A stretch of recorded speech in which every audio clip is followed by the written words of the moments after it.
Meshtabi Season 4 Konkai no Meshtabi wa Gachi de Mata Tabathai Nagasaki Sasebo Kaiwai 10 des. それでは早速 Let's get it started. 1. Sasebo Hamburger Shop Aikawa ハウステンボス近くにあるお肉屋さん直営バナナマンのせっかくグルメでも紹介された本格佐世保バーガー店来ました。本格佐世保バーガー店長崎和牛 100% の美味しいハンバーガーがいただけるってことでお邪魔しました。長崎和牛英語サーロインステーキバーガーってのがあったのですが手が出ず、だって2200円も出してはぁだったら悔しいのでね、とりあえず初回につきスタンダードなやつとそれなりのやつを注文。バーガーに2000円オーバーってのはちょっとね。結果いや英語の長崎牛サーロイン挟んでるんなら安いっしょって思うようなお味ねえ美味しかったよね。レモンステーキバーガー甘酸っぱい蜂蜜レモンがアクセントになっててこれ好きだわ。和牛の美味しさがより引き立ってる感じがするね。このソースは持って帰りたいぐらいだ。ただドクターペッパーがないのが残念でした。ガラナでもいいんだけどな。 2. Nagasaki Howun Tae 銅座町にあります宝雲亭さん、何年か前にお邪魔してるんだけれどもお店の様子がなんか違うような。確かあの時はワールドカップをテレビで見てたから2022年かな。いやいやそんな最近じゃない。その前でしょ。ってことは2018年。あ、そっか。前の場所から移転したんだって。合体した鳥福さんも唐揚げで有名なお店らしいわよ。あ、やっぱり場所違うもんね。すっげえ広くなっててびっくり。九州の一口餃子は毎回楽しみなんだよね。むしろ一番好きなタイプの餃子だね。スカのパリッと感がたまらないよね。あんも豚肉の旨味たっぷりで美味しい。あんたがよく言う生っぽいギラギラ感が全然ないもんね。だのさ、なんか三好野の味に近い気がするここ。ねえまさかそうってほんまやね。あんに味がしっかりついてるからタレなしでもいける感じが、柚子胡椒は不可欠だね。これ定食でいきたいな。白米と漬物とスープ餃子のスープでさ。あー食べたい食べたい。スープ餃子は皮が厚めでもっちりしてて食べ応えあるよね。スープ餃子もうまいけどこのスープがめちゃめちゃうまいよね。いずれにせよこの柚子胡椒がピリッと辛くてさ、餃子をさらに美味しくしてくれるよね。これは九州でしか食べられない。柚子胡椒をスープに溶かすとエンドレス飲めちゃう。柚子胡椒はドーピングだ。わかる。 3. Nagasaki Bread or Espresso 長崎市にある人気のパン屋さん。朝6時半から開いてお昼前には完売することもあるんですって。全く看板やサインがないのでキョロキョロしちゃいましたね。すごいわね。今はネットで調べていくから看板なんて必要ないのかも。我々9時過ぎに行くとパンの種類はもう売り切れちゃって限られておりましたが、ハード系のパンたちがどれも美味しそうです。こういうサイズのパン屋さん増えてるよね。各地の美味しいパン屋さんってこういうタッチが多いような。多いね。アールグレーのパン、これ非凡でしたね。ねえ紅茶が好きというだけでグリーンが選んだアールグレーが一番人気だったのね。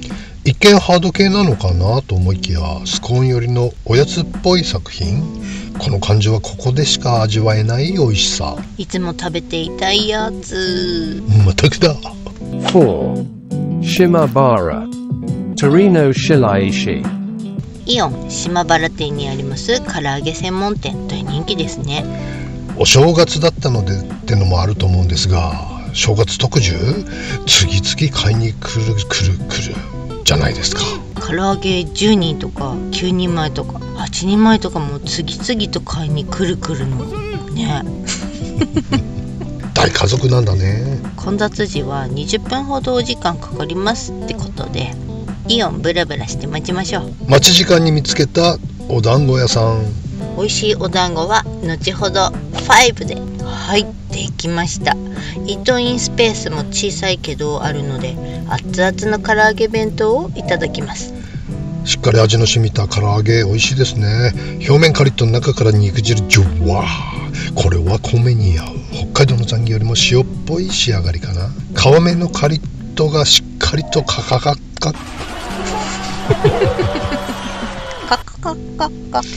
皮目のカリッとがしっかりと揚がってて、これ好きだよ。なら生姜も効いてお母さんの唐揚げって感じで、どこか懐かしい感じ。おかず足りない時近所にあったら絶対買いに来るかな。ビールのお供にもいいね。5. Shimabara Suzumi Dango。 はい、唐揚げ町で見つけた珍しいお団子。九州では柑橘系の商品が多いね。この温州みかんのあん美味しいね。ねえ、白あんより好きだわ。みかんって何にでも合う果物なんだね。みたらしはなんといいから早く言え。中にこしあんが入ってるバージョン。イエーってこれまたいいですね。食べるまでは甘ったるそうって思ってたんだけど、意外に甘くないの。いろんなバージョンがあるので楽しいお団子屋さんですね。伝統の進化系ってのもいいですね。お金もいろいろ食べてみたい。社長、全国の家に出しましょうよ、ここ。また何勝手なこと言ってんの。でもいいわね。でしょ。6. Sasebo Days Katsu Curry Black。 佐世保のディープな夜に潜入。なんと締めに皆さんカツカレーを食べてるじゃないですか。カツカレーじゃないでしょ、カレーでしょ。あ、そっか。さすがに飲み帰りにカツカレーはないっしょ。あ、そう。よくみんなで朝カツカレー食ってたよ、すすきので。そうでしょ。史上最強にブラックなブラックカレー。しっかり辛い強めのカレー。歯から唇から真っ黒ブラックになっとっとだよね。なるでしょ、こんだけ黒っけりゃ。あれ、いや大丈夫ですよ。そのまま使わせていただきます、ね。イカスミ入ってるみたいね。そのようですね。黒さもそうだけど皿のでかさにビビったね。皿のサイズじゃないよ、これお盆。タイヤサイズ15インチぐらいあるんじゃないかな。確かに巨大。皿のでかさは日本一です。よ、日本一。いいよー。うめえなそれ。できたみたい。清水明バージョンで。7. Nagasaki Inasayama Onsen Fuku no Yu。 2008年にオープンした稲佐山温泉福井の湯さん。西日本で最大級の広さの温浴施設。夜景の名所稲佐山の標高は333メートルと東京タワーと全く同じ。その稲佐山の中腹から長崎市内を一望できちゃう露天風呂があるんですね。最高か。サウナも充実広くて、ドライ、ミスト、塩の3タイプ。もう何時間でも入れちゃう。そうそう。サウナ後の外気浴スペースも半端ないリラックスチェアの数がやばいんですよ。これ40人分もあんの。安心して整えますですね。長崎駅から無料シャトルバスも出てるので、車がなくても大丈夫。長崎はここ目的で来ちゃうのもありだね。長崎のメインディッシュはここね。8. Nagasaki Iwanaga Baijuken。 天保元年創業の老舗岩永梅樹軒さん。開店30分前には 5,6 人だった列が開店の10時には20人以上に。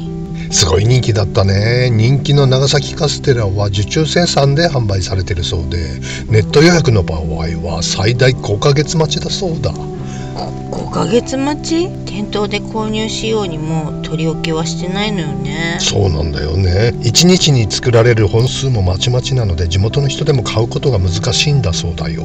とりあえず一か八か並んでみるしかないってことで並びました。順番来たと思ったら、前の人がいきなり6本ください。はぁってなったわ。おいおい、後ろの人のこと考えろよって心の中でつぶやきましたよ。そりゃなるよね。みんな買えるのかってそわそわしちゃうよね。とりあえず無事に1本ゲットできました。綺麗な黄金色。包丁入れると柔らかいけど弾力がすんごいの。出来たては初めて食べたけど、しっとりとした食感に卵の味がしっかかりで、これカステラですか？卵ケーキみたいな。そうそう、甘すぎないお上品な味がした。時間が経つにつれて普通のカステラに寄っていった感じだけれども、焼きたては全くの別物だったね。9. Nagasaki. Kanlo. 思案橋横丁にあります甘露さん、なんと高倉健さんが口にした伝説の味なんだとか。あの健さんも食べに来たんだって。だから引き寄せられたんだきっと。全然関係ないっしょ、あーたは。ここのちゃんぽんはあの匂いがなくっていいっすね。ねえ、ちゃんぽんといえば豚骨スープを使うことが多いけど、甘露さんは鶏ガラ 100% にこだわってるんだって。勝手にちゃんぽんイコール豚骨イメージでいたわ。だよね。はい、まずはちゃんぽん。途中から塩コショウをたっぷりかけると美味しいですよってお母さんがレクチャーしてくださいました。若干スープが甘めの味付けだから胡椒がよく合うね。刺激的な味わいがたちまち癖になってしまいます。皿うどんには緊張ソースという長崎にしかないソースを、これも後半よかったら使ってくださいってことでしたね。何でも好き嫌いが分かれる味だって言ってたね、母さんね。これはウスターとなんだろう、スパイス系？私は好きな味。おいらも好きだな。これ異国の味がする。八角が入ってる感じかな。好きな人はジャッバジャバかけて最後スープみたいに飲んじゃう人も稀にいるんですよって。絶対真似しないでくださいねって念をされたよね。あなた飲んでましたよね。だって美味しいんだもん。これいいわ、ネットで探そう。癖あるの好きだね。10. Sasebo. Burger Museum Sasebo Burger. 九十九島の景色が眺められる高台にあるバーガーミュージアムさん。素晴らしい見晴らしでしたね。また朝8時から営業してくれてるのが嬉しい。アメリカンな店内で食べるのもよし、晴れた日は外のテラスの方が絶対気持ちいいよね。気持ちいいですね。絶景を見下ろしバーガーもいいんですが、さすがですね、ドクターペッパーがあるじゃないですか。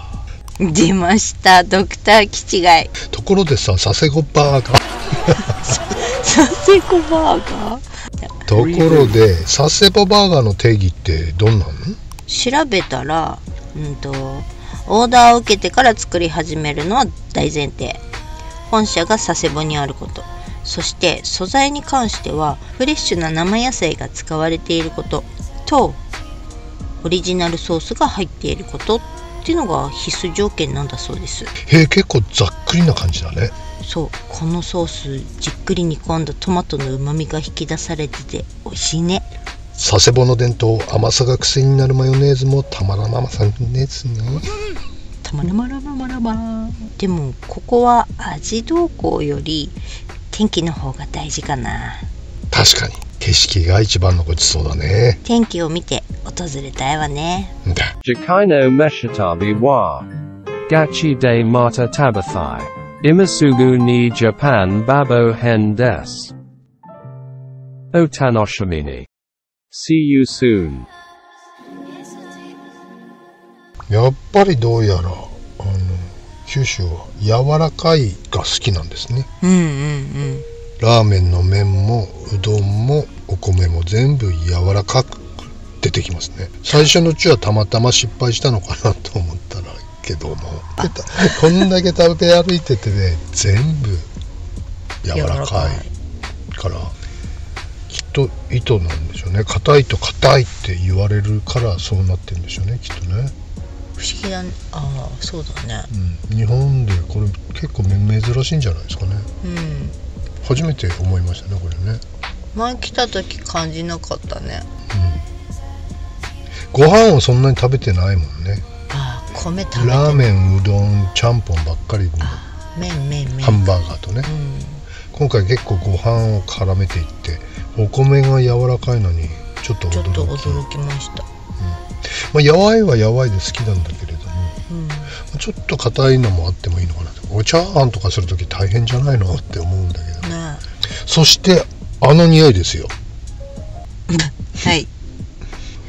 ちょっとこれはタブーなのかもしれませんが、野生的な匂いのやつですか？あの匂いはね、メシタビズ的にはどうしてもちょっとまだ慣れないですね。一生慣れることはないと思うんですけれどもこれ家系の時も感じたけども、家系も本当の純粋な家系の流行ってる店っていうのは、あの匂いだらけですよね。もう店の 100m 手前からあの匂いですよね。びっくりしましたねあれね横浜で。で結構九州のラーメン屋さんも、あの匂い主流ですよね。そうですね。やっぱ自然のままにって感じなの。食べてみるとほんのりっていうお店がほとんどなんだけども、中にはね強烈なそうですね、お店もございまして、でもそういうお店の方が流行ってるんで、それがやっぱりちょっと間違ってるんだな我々がという気はするんですが、なかなか、結構頑張って食べてたんだけど、九州で何杯ラーメン食いましたかね。2人合わせて20杯ぐらい食いましたかねもっと食べてそうな気がするけれども結果は自分たちがまた食べたいとなかなか思えないので、結局取り上げられてるラーメンは本当に少ないと思うんですが、家系も、あれラーメン相当食べたんだよね。おじさん10軒ぐらい食ったんだけど、結局のっけてんの1軒か2軒。そうなんです。横浜市内転々とね行ったけど撃沈して帰ってきましたね。おじさんあれ好きなんじゃないのと思ってたら俺どうやら好きじゃなかったんだ衝撃発言だから北海道にある進化系の新しい家系っていう看板を上げてる家系なんちゃって家系たちはみんな美味しいんだよね。そうね、全くあの匂いはなく、確かにどんなに濃厚な店もあの匂いはないんだよね。じゃあ豚骨は好きなんだよ。だからね、私は豚骨は本当好きよね。福岡に着いて真っ先に長浜ラーメン駆け込みましてね何の迷いもなく車を走らせてましたね。全部九州のラーメンはあの匂いなのかな、ひょっとして長浜もしたっけってちょっと自信なくなってね確認のために行ったら全然匂いもなく、いや美味しかったですね。美味しかったです。ありがとうございます。優しい味ですわ。長浜 K さんね。はい、ありがとうございます。日本で食べたラーメンで一番味が優しいんじゃないかな、スープはね。我々が味を足したくなるようなラーメンってまず出くわすことないけども、足したもんね、長浜系ではね。スープのタレがあるのもあそこだけだよね。タレはある。みんなある？あったっけ？あるところはあると思う。そうか。長浜屋もあったはずだった確か。ラーメンタレに出会ったのは本当九州が私は初めてなんで衝撃でしたよね。あれはいいよね。いやでも美味しいね、九州いろいろ。